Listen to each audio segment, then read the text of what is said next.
बेहद इंटरेस्टिंग आपको बाइट सुनाते हैं और वो बाइट आई है सेबी चेयरपर्सन माधवीपुरी बुच की तरफ से। मर्चेंट बैंकर्स को उन्होंने आड़े हाथों लिया है और कहा है कि ये सुधरते क्यों नहीं। कई बार एक की एक गलती दोहराते रहते हैं। जो भी पेपर्स भेजते हैं सेबी को पूरे नहीं भेजते हैं, जितने भी डॉक्यूमेंट्स देते हैं आधे अधूरे होते हैं और आखिर में सवाल ये उठता है ये सुधरते क्यों नहीं। आइए पहले सुनाएं आपको कि कल AIBI की इवेंट में माधवीपुरी बुच सेबी चेयरपर्सन ने किस तरह से मर्चेंट बैंकर्स की खिंचाई। हमारे वरिष्ठ सहयोगी ब्रजेश कुमार हमारे साथ हैं, उनसे फिर पूरी लेंगे हम जानकारी।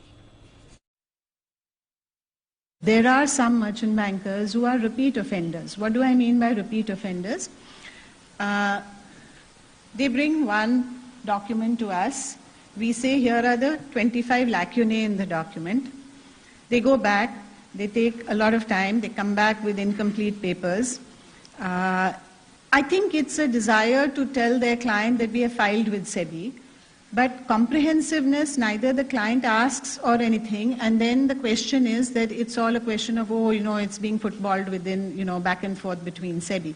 But where was there the transparency as to exactly how many lacunae you had? And what do I mean by repeat offender? Same merchant banker comes back 2 months later for another client and has the same 25 lacunae in the document. मतलब आपने कुछ सीखा नहीं। एक बार सेबी ने बोला है और वो एविडेंट है आपको, तभी भी आप वही के वही, and then not just second time, third time, fourth time. ये बाइट बहुत अच्छी लगी, बहुत बढ़िया, मजा आ गया सुन के। सीखा नहीं ये कल, हाँ आपने कुछ सीखा नहीं और एक्चुअली फैक्ट है। हाँ अच्छा, हाँ क्या होता है, एक फाइल गई है ना, उस फाइल में कोई पेपर कम लगाए मर्चेंट बैंकर के पास वापस आई। अगला वापस जब वो फाइल दूसरी किसी कंपनी की लगा रहे, उनको लगता है कोई दूसरे के पास जाएगी, सेबी में तो इतने सारे ऑफिसर है, हाँ। किसको पता चलेगा। यही सेबी चेयरपर्सन कह रही कि सिस्टम प्रोसेस को फॉलो करो। ब्रजेश हमारे साथ है जो सेबी के मामलों पर बड़ी गहरी और पैनी नजर रखते हैं। ब्रजेश, सेबी चेयरपर्सन का गुस्सा जायज तो है ना? ये तो गुस्सा नहीं था, ये बहुत सॉफ्ट टोन था, प्यार वाला था। असली वाला जो था ना, वो AIBI का एक इवेंट हुआ था, वहां पे बड़े अच्छे से मतलब धुलाई हुई, क्लास लगी। हाँ, बहुत अच्छे से तारीफ की गई थी कि चाहते क्या हो। तो गुस्सा इस बात पे है, जैसा कि उन्होंने कहा कि बार बार सेम डॉक्यूमेंट फाइल कर रहे हैं, सेम मिस्टेक। क्लाइंट को बताते हैं कि हमने सेबी को भेज दिया, सेबी वाले टाइम लगा रहे हैं।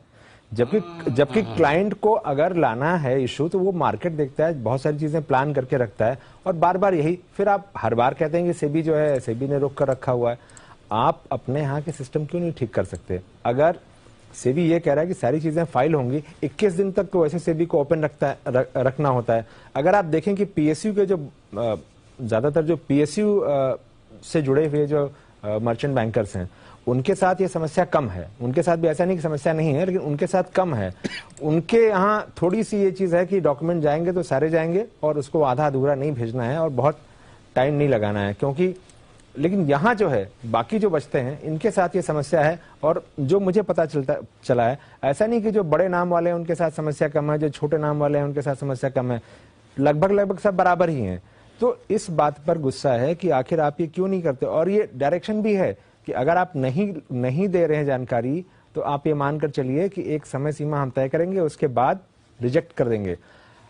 मुझे जो जानकारी है, जितनी मुझे पता चला है, बहुत बार जो PSUs के इशू हैं, वहां पर सारा सब कुछ ठीक रहता है और वहां पे 21 दिन के बाद 26वां दिन हुआ, 23वां दिन हुआ, इशू अप्रूव हो जाता है। क्यों?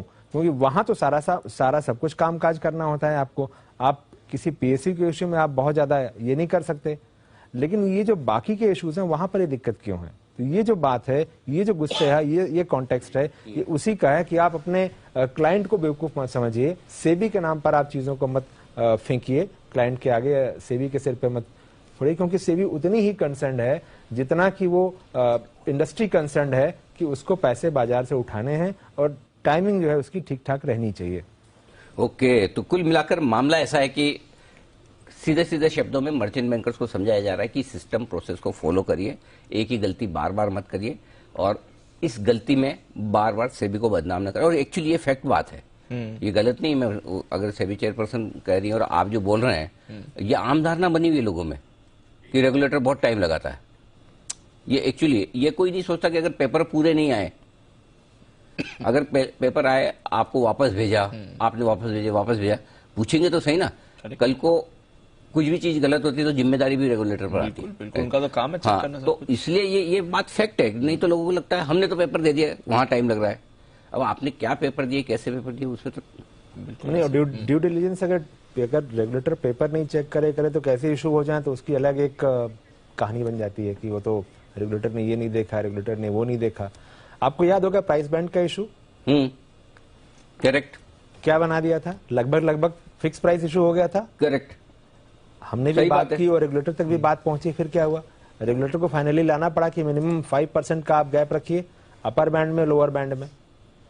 तो ये चीज तो है। तो अगर रेगुलेटर अभी नहीं बोलेगा, और ये जो जितनी बात समझ में आ रही है कि ट्रैक पे आना पड़ेगा।